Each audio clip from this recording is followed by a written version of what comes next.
Some places carry a reputation that's older than memory, places where the trees seem to lean in a little closer and footsteps echo, even when you're sure you're alone.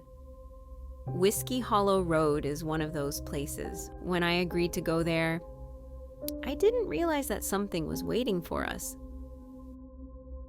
I should have trusted my gut about Whiskey Hollow Road. Before we even went, I'd read all these local legends, old stories about disappearances, cult rituals, weird sightings in the woods. I told myself it was just small-town gossip, that it wouldn't be anything. But that uneasy feeling sat heavy in my stomach as we pulled onto the road. It didn't help that Whiskey Hollow looked exactly how you'd imagine a haunted place would look. A narrow stretch of crumbling asphalt cutting through dense, silent woods. The potholes were so deep, we had to crawl the car forward, tires crunching over broken rock. Sunlight barely made it through the trees. After a few minutes, we pulled off at the natural spring. There's this old pipe stuck into the hillside where locals come to fill water jugs. But at that moment, it was abandoned. No other cars, no people. Just the soft trickle of water and the thick, suffocating quiet of the woods pressing in around us. I kept telling myself it was fine. I had 3 guys with me, my boyfriend and his 2 friends, and they were treating it like an adventure. So I followed them up a steep dirt trail, clambering through roots and rocks, already losing sense of where we were compared to the car. About halfway up, as we paused to catch our breath, one of the guys casually mentioned that last time they were here, they found these little straw dolls hanging from the trees. I laughed it off, pretending not to care, but my skin prickled all over. Were they serious? Were they messing with me? Either way, I couldn't shake the feeling that the trees themselves were listening to us. The trail kept winding higher until it leveled out into a clearing. At the center of it was a fire pit. Not old and crumbling, but fresh, like it had been used within the last few days. Charred logs ringed the pit, and scattered around the clearing were strange objects half buried in leaves. Things I wish I hadn't seen. A broken needle, red with, I hope, rust. A shard of glass half sunken into the earth.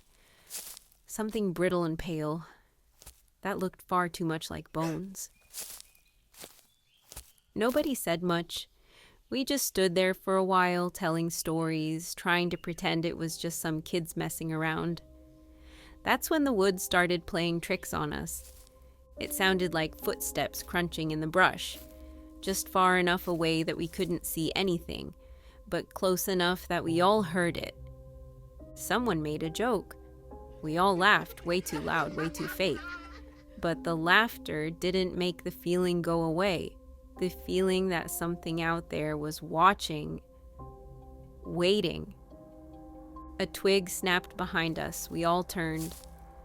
Nothing. Just that endless stretch of dark trees and thorn bushes. It was probably nothing. Probably a deer. Probably a squirrel. But none of us suggested staying any longer. We headed back down the hill, walking faster than before, slipping and tripping over roots. By the time we saw the spring again and the shimmer of the car through the trees, I felt like I could finally breathe. We didn't talk much on the drive home. All I could hear was the sound of tires thudding over potholes and my own heartbeat pounding in my ears. Even now, months later, I still think about that clearing, about the things we found there, about how it felt like the woods themselves didn't want us to leave. And sometimes I wonder, if we hadn't left when we did, would we have found our own little straw dolls hanging there also?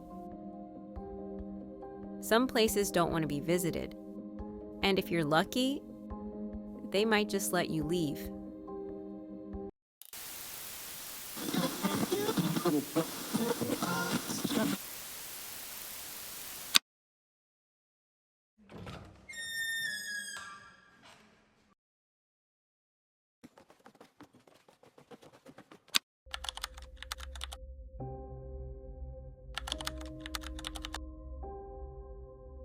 A few nights after Whiskey Hollow, I was alone.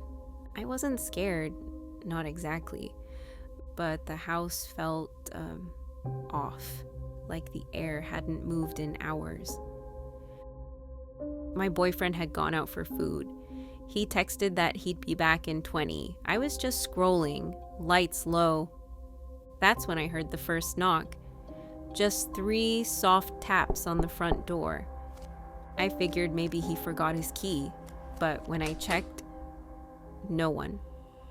I stepped onto the porch. Nothing but streetlight and wind. I stood there for a second, trying to convince myself it was a branch or something. Then the knock came again. But this time, it was from the back door. I froze. That door's always locked. But I couldn't remember if I actually locked it in that moment.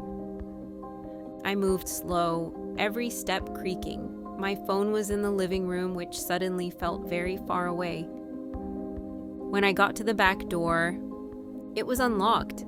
I stood there, staring at the handle, trying to convince myself I'd just forgotten. But then, I heard my name. It was quiet, from somewhere outside, not panicked, not yelling, just, spoken like someone knew me. I bolted to the front just as the doorbell rang. I yanked it open and nearly jumped out of my skin. It was him, my boyfriend.